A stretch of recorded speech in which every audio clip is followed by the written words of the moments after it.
Hey everyone, welcome to part 2 of our conservation easement episode. I'm Stephen J.B. Davis, your land specialist and residential realtor here in the Bluegrass region of Kentucky. I'm joined now by Emmanuel Fields from the Bluegrass Land Conservancy. I don't know why that's so hard for me to say. It's kind of a it's the 2 L's. I don't know what it is. But anyway, Emmanuel Fields is here. You are the stewardship coordinator, correct? Yes. Okay, and we'll talk about what that means in a second, but if you would, like Nicole did, just give us a little bit of who you are. Like, how did you get here? Because, again, this is a very interesting corner of the world to be working in. Like how I was born? Well, presumably from your mom. But how did you find yourself in the conservation world?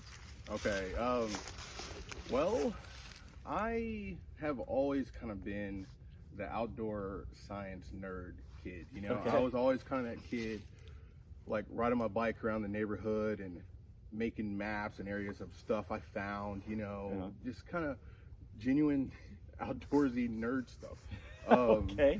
So yeah, I think I would say cool, not nerd, but I get where you're coming from. Maybe when you're 9, it's not as cool to other 9-year-olds, but I think it's pretty cool. Well, cool, yeah. So I studied biological anthropology at U of L, but I focused on environmental anthropology. I was mainly always super intrigued by how we as humans impact the environment and how the environment impacted us. And so that kind of led me to all sorts of studies. I studied a lot of water and hydrology at first. I worked for a long time for Fish and Wildlife, where I did a whole lot with general kind of wildlife studies. I did a whole lot with our native plant program down there in Frankfurt. And after a while, I kind of met my friend Nicole here, who you all just met, and she kind of told me about an opportunity that I might be able to actually conserve and protect some of the lands that I kind of fell in love with. And that's kind of how I ended up here. That's really cool. I didn't know that about you. And I feel like we've known each other for not a super long time, but we've talked about a myriad of things, bourbon included. Yep. But I didn't know that part of your story. And that is really excellent. So do you still find time to be outside? Are you more of what do you like to do for fun when you're not saving the planet, or at least the region? Yeah, I try to find as much time as possible. Not as much time as I'd like to have found, you know. Yeah. But I go on plenty of hikes. Hiking is one thing that I try to make sure that I do at least once or twice a month, at the very least. You know, I love to go on backpacking trips. I've been a lot of different places all over the country that it's been a lot of fun, you know. That's awesome. Wildest place you've been? Quick. Oh, dude, I don't know. I don't know. Probably, you know, I really don't know. I'm kind of thinking of a Joshua Tree. Just kind of randomly found myself out there with a backpack and water. And kind of had fun. That's awesome. Yeah, that's a story for maybe part 3. All right. Well, so we had mentioned earlier that you're the stewardship coordinator. So describe to the people watching what that means and how that works. Well, as a stewardship coordinator, I am kind of the first line of contact for all of our property owners that we have conservation easements with. I work a lot with them when I come out to their properties, like yearly. I have to do a monitoring visit, but you come here. Yes, yearly. I have been to this property a few times now, and I have hiked the entire thing, almost in its entirety. And how many acres are we on? Just to remind everyone, we're on a little over 250 acres. Yep, and I have. That's pretty cool. Hiked almost every inch of this thing. So.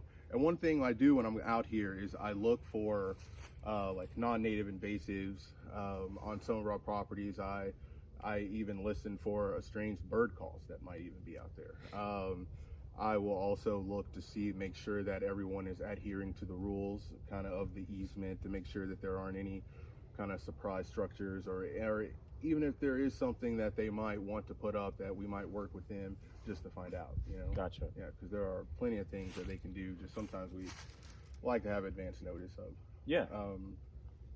And other than that, I have the really cool job. I get to go to all of our properties in our entire region, and I get to walk on all of those acres. My boots, Steven, are about time to replace it. You definitely get your steps in, that's for sure. Yeah. It sounds like it.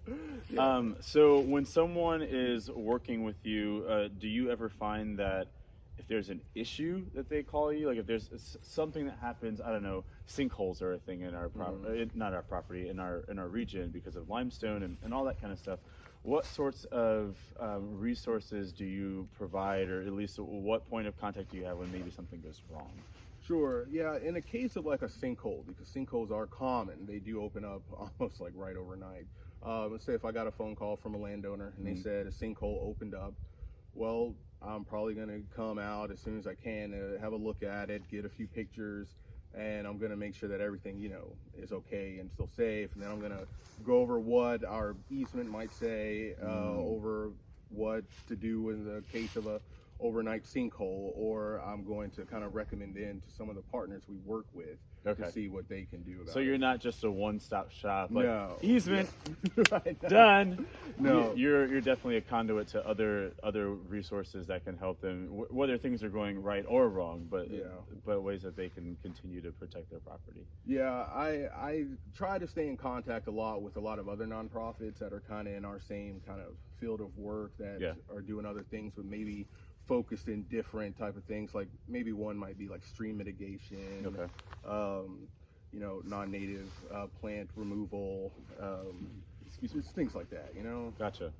Well, I think that is super helpful, because I think sometimes people think that once you form an easement, then it's like, well, how is this going to stay for that 10, 50, 100 years? But you have people like the Bluegrass Land Conservancy that have stewardship coordinators and resources and things like that. And so I think that's really helpful. And thank you, because you're the stewardship coordinator, for arranging the ability to come out here, because man, I don't know that I would have believed it if I hadn't seen it. Like, this is very cool. It's almost completely wooded, right? Yeah, this property is almost completely wooded. It's one of my favorite ones because I could see why. Yeah, there's a lot of different things you see out here. The first time I came out here, actually, there was 2 owls we saw in the middle of the day.